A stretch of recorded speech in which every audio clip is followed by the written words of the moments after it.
Donc aujourd'hui, on est passé à un moment donné par un taux d'intérêt légal à 2 chiffres, voire s'approchant de 15 et 16% dans les années 70 et début 80, et pour arriver aujourd'hui à des taux quasiment proches de zéro.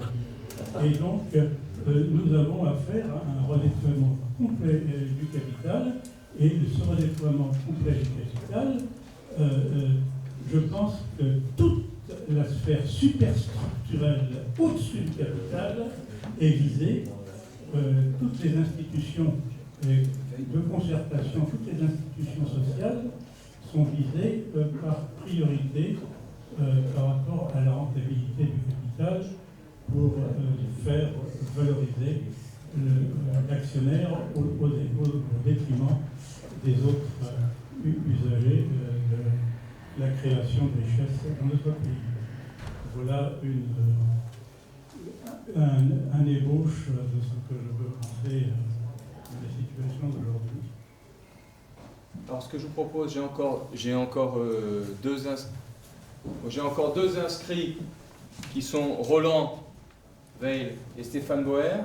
Après peut-être Denis une réaction et puis on reprend des interventions de la salle, pas seulement des questions, hein, mais des apports. Bon, alors, une réflexion dans le désordre, avec une dominante, c'est que je suis nul en économie. Mais je crois que même si rien ne vaut sans les conditions économiques, tout ramène toujours à la question du pouvoir. Nous ne sommes pas ici, par exemple, réunis en spectateurs, mais pour être acteurs. Acteurs de quoi sur quoi? La question du pouvoir dans tous les domaines, dès que ça touche un problème social, qu'il soit structurel ou épiphénoménal, c'est toujours une question du pouvoir. Or, historiquement, la notion de souveraineté populaire, c'est-à-dire le peuple souverain et l'État étant son moyen de s'administrer, est devenue une valeur universellement reconnue par la Charte des Nations Unies en 1945. Donc, l'État doit être celui par lequel nous assurons nos besoins par nos moyens et non pas celui par lequel une autre puissance, un pouvoir confisqué, décide de nos besoins et de nos moyens. Étant entendu que cela ne suppose pas seulement le pouvoir politique, mais le pouvoir économique. Donc la démocratie économique, le pouvoir sur l'économie, nationalisation, etc. Tout ce qu'on connaît, je ne développe pas. On se heurte déjà à une première difficulté. C'est que la souveraineté populaire suppose une conscience populaire. Or, les médias actuellement ont un rôle considérable et mobilisent de tels moyens qu'elles sont entre les mains des puissances financières.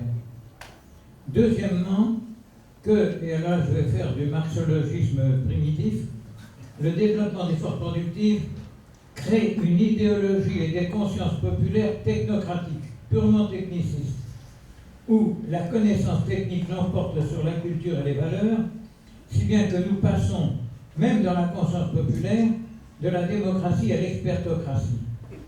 Et c'est une atteinte considérable à notre pouvoir sur l'économie. Mais supposons maintenant que nous l'ayons, notre pouvoir sur l'économie.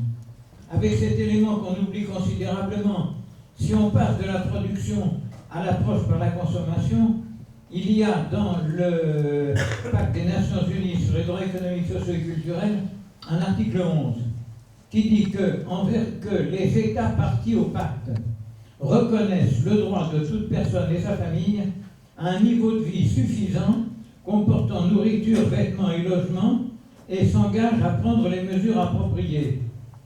Or, le pacte a été approuvé en France et publié en 1981.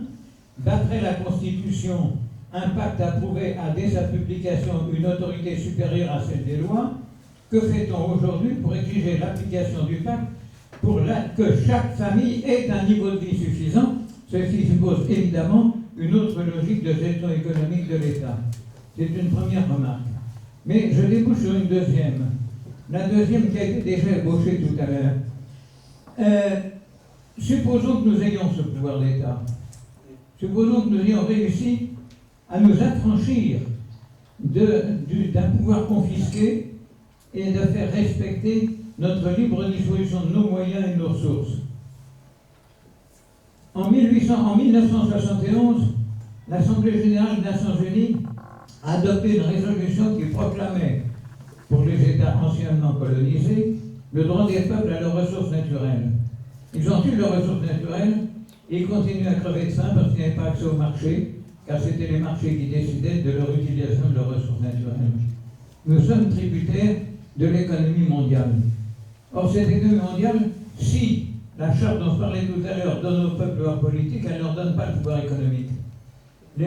Avant les signatures de la charte en 1945, les accords de Bretton Woods réservaient aux puissances financières le pouvoir économique par l'intermédiaire du FMI, de la Banque mondiale, de l'Organisation mondiale du commerce, aujourd'hui poursuivie par G20 et autres. Et aujourd'hui, le vrai problème, il est qu'il faut que les peuples puissent utiliser leur pouvoir politique pour exiger par leurs États la conquête de leur pouvoir économique. Et ça, c'est fondamental, et moi, je me bute là-dessus.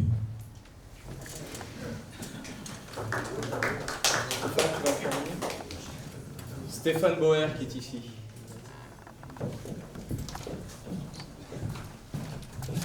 Et après, Denis, puis une deuxième vague. Pour remonter sur le titre de la dernière diapo, un financement malsain des entreprises, mais aussi un financement malsain des collectivités locales. Est-ce qu'on peut revenir rapidement sur le dossier des emprunts toxiques? Et l'idée, c'est de... Écarte le micro de ta bouche. L'idée, c'est mieux comme ça. L'idée, c'est de revenir sur le coût du capital et comment le résoudre pour faire en sorte que les collectivités reprennent la main sur le crédit. Dans ma ville, le choix a été fait par une seule personne, le maire, parce qu'il disposait de la délégation, de contracter en 2007 7 millions d'emprunts. Pour le coup, le taux était corrélé au franc suisse. Franc suisse euro, franc suisse dollar. 10 ans après, on s'en sort difficilement. 7 millions qui vont nous coûter 6 millions en coût, pas en remboursement, en coût. Donc lorsqu'on actualise ça sur 10 ans, c'est du 12%. Heureusement que le fonds de soutien est là, l'État, fonds de soutien qui nous permet de diminuer la facture, mais néanmoins c'est du 8% par an, pendant 10 ans. Coût extraordinaire qui sert à quoi? Qui sert forcément à investir pour les villes, mais vu le coût, on va comprimer d'autres dépenses pour équilibrer les dépenses de la ville, et au final la ville est quand même sous contrainte, et lorsqu'on se sort de ce dossier-là, on augmente là, il y a un mois, les impôts à hauteur de 6%. Donc dans cette augmentation de taux d'impôts locaux, taxes foncières et taxes d'habitation, forcément il y a le coût du capital. Donc quelle leçon tirer? Quelqu'un disait à l'instant, soyons acteurs. Donc comment faire en sorte que les collectivités locales reprennent la main? Et là, deux, trois leçons que nous on tire et qu'on met au pot commun. Je ne sais pas si dans les chantiers que vous avez ouverts, il y a un chantier sur ce chapitre-là. Faire en sorte, par exemple, qu'on encadre le taux d'intérêt auquel empruntent les villes, les collectivités. Pourquoi on leur a interdit d'accord d'emprunter à taux variable? Plus taux fixe, on leur dit, ouais, taux variable, mais on cadre, obligation de cadrer. Autre idée, on fait entrer ces contrats, comme n'importe quel contrat de collectivité publique, dans le système des marchés publics. Dans le marché public, il y a forcément transparence, des règles à respecter en termes de communication, et qui dit meilleure transparence, dit peut-être d'éviter les pièges dans lesquels Dexia nous a fait tomber en ne se soumettant pas à son obligation d'information. Idem, le levier d'un pôle peut-être public bancaire, peut-être fait à taux bas, d'autant plus que les projets sont favorables à la région de territoire, mettre fin à la délégation de maires, qui peuvent se retrouver tout seuls face à un banquier qui peut, parce qu'il est dans le rapport de force, y compris en termes d'information, le flouer. Donc est-ce qu'il n'y a pas un travail aussi législatif à faire ici pour que le pouvoir revienne soit au conseil municipal, soit à la commission de finances, qui en amont travaillerait, réfléchirait sur ces contrats-là et sortirait le meilleur des contrats et le proposerait aux maires. Et enfin, le devoir d'information de la population, faire en sorte que les habitants aient éventuellement aussi leur mot à dire là-dessus, non seulement en termes de dépenses, mais aussi en termes de recours à l'emprunt. En tout cas, on leur explique, il y a le devoir d'information.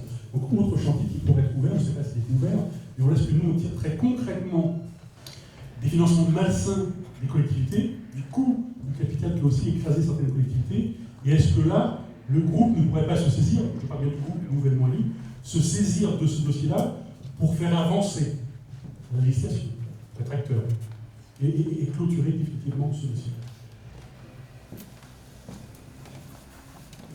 Bien.